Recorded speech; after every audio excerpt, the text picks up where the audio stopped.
இங்கே தூத்துக்குடியில் நடைபெற்ற அரசு விழாவில் பேசிய பிரதமர் தான் பிரதமர் என்பதையும் மறந்துவிட்டு, அது அரசு விழா என்பதையும் மறந்துவிட்டு, திமுக நாடாளுமன்ற உறுப்பினர் மேடையில் இருக்கிற போதே திமுகவை கடுமையாக விமர்சிக்கக்கூடிய உரையாக, ஒரு அரசியல் பிரச்சார மேடையாக அதை அவர் மாற்றிக்கொண்டார்.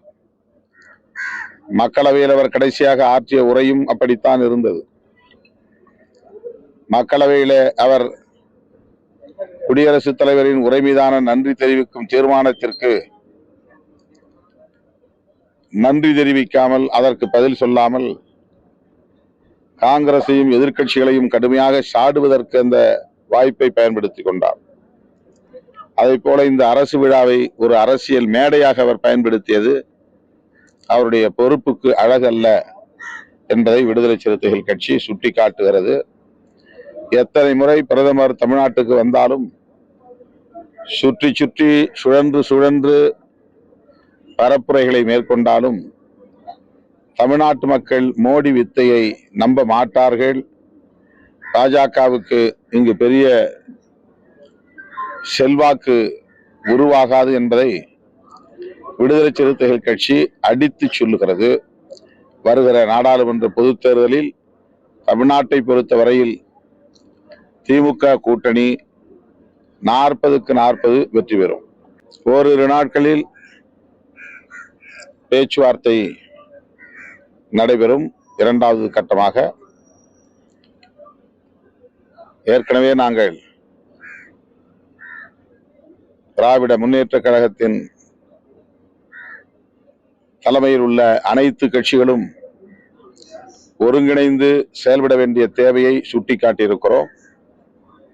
பாரதிய ஜனதா தலைமையிலான ஆட்சியை தூக்கி எறிய வேண்டும், அதற்கு அனைத்து தரப்பு ஜனநாயக சக்திகளும் இணைந்து செயல்பட வேண்டும் என்பதை சுட்டிக்காட்டி வந்திருக்கிறோம். அந்த அடிப்படையில் எங்களிடையே சுமூகமான தீர்வு எட்டப்படும். ஓரிரு நாட்களில் முடிவுகள் அறிவிக்கப்படும். ஆசிரியர்கள், அரசு ஊழியர்கள் தொடர் போராட்டத்தில் ஈடுபட்டு வருகிற சூழலில் தமிழக அரசு உடனடியாக இதில் தலையிட வேண்டும், பேச்சுவார்த்தை நடத்தி சுமூகமான தீர்வை காண வேண்டும் என்று வேண்டுகோள் விடுக்கிறேன். தென் மாவட்டங்களில் தொடர்கிற சாதிய படுகொலைகளை தடுப்பதற்கு அரசு தீவிரமாக கவனம் செலுத்த வேண்டும். அது ஒரு குறிப்பிட்ட சமூகத்திற்கான பிரச்சனை அல்லது இரண்டு சமூகங்களுக்கு இடையிலான பிரச்சனை என்று கருதாமல், நம்முடைய மாநிலத்தில் இத்தகைய சாதி வெறியாட்டம் கூடாது, அதை கட்டுக்குள் கொண்டு வர வேண்டும், சமூக நல்லிணக்கத்தை பேண வேண்டும் என்கிற அடிப்படையில் காவல்துறை மற்றும் வருவாய்த்துறை இணைந்து முனைப்போடு செயல்பட வேண்டும். தமிழக அரசு உரிய வழிகாட்டுதலை தர வேண்டும் என்று நான் வேண்டுகோள் விடுக்கிறேன். ஆணவ கொலைகளும் அதிகரித்து வருகின்றன.